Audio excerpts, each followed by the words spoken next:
For my pre-wash, I'm using warm water. I'm washing about 8 flats, 2 covers, a couple of my boosters, fleece liners, and wipes. I'm using 1 teaspoon of this liquid Tide detergent that I'll dissolve in the water before I put in my diapers. All of these flats have already been kind of shaken out, so that's an important step. Shake out all your pieces so that there aren't any bits of them sticking to themselves, just to ensure a good clean. So I'm throwing it all in and massaging it into the water, and I'm just trying to gauge how much water I'm needing here, so adding as needed. Now, a lot of bucket and plunger users do use a lid with a hole on the top to prevent splashing. I don't really mind the splashing because I'm doing it in the tub as it is, and because I'm, I guess, a little type A, I like to see what's going on with my diapers. So I need to have that control and see what's going on when I start plunging. So for the pre-wash, I'll do about 50 plunges or so. This really is not a science. It doesn't have to be exactly 50. It doesn't have to be exactly 2 minutes worth of plunging. You just kind of plunge away for a little bit. I just use 50 as a marker, and it's just easier for me to count rather than set a timer for myself. So as I'm plunging, I'm watching my diapers. I'm paying attention to how they move. I'll switch positions of the plunger, going around in circles, sort of in the bucket, to ensure that I'm just kind of getting it all and making sure it's all agitating well. Once I'm done plunging for the pre-wash, I'm going to remove each item individually and squeeze out excess liquid. I don't really use too much muscle energy to wring it out. I'm just really trying to get out excess liquid. So I give each item a good squeeze, and then I'll dump the contents of the bucket and start the main wash.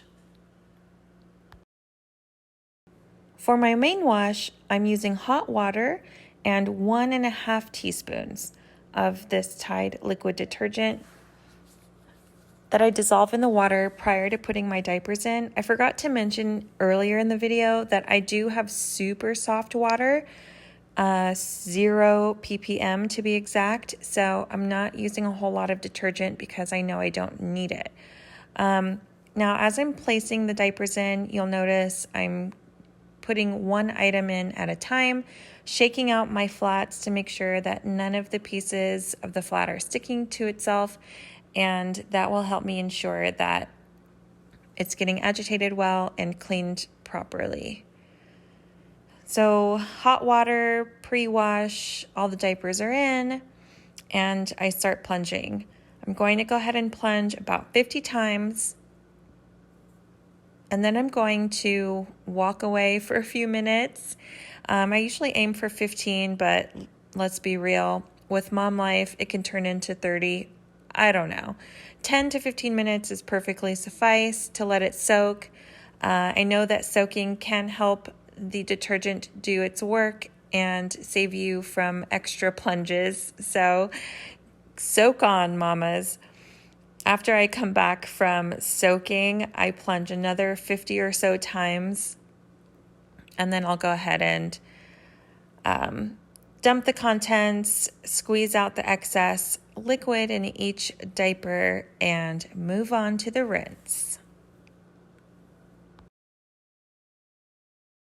I'm coming back from letting my diapers soak and doing some extra plunges here before I dump them out to get them ready for their rinse. Now, you should probably dump out pre-wash and wash water into the toilet, but in the moment, I just wasn't really thinking about this. At any rate, what I'm doing here is squeezing out excess liquid from each item before tossing it back into the bucket. Now I'm filling the bucket with tepid water. You can use cool water or just cold water for your rinse. So this is a rinse, no soap, just water, and I'm giving it about 50 plunges as well. You're going to see that the water is pretty cloudy because this is fast forwarded. You won't be able to see the sud bubbles that I was seeing, but what that is excess soap just rinsing out of your diapers. This is super important. So here I am squeezing out each item and tossing back in the bucket again for a second rinse. I find extra rinses important with my soft water situation over here. I just want to make sure that all the detergent is washed out properly. So I'm going to go ahead and fill this back up with cold water and plunge away again. This time I'm seeing clearer water and much less bubbles. In fact, all the bubbles I'm seeing are just purely agitation bubbles. You'll know if they're just agitation bubbles if you kind of just stop agitating and all the bubbles go away immediately. That is an indication it's just air from agitation and not necessarily soap. So this is good enough for me.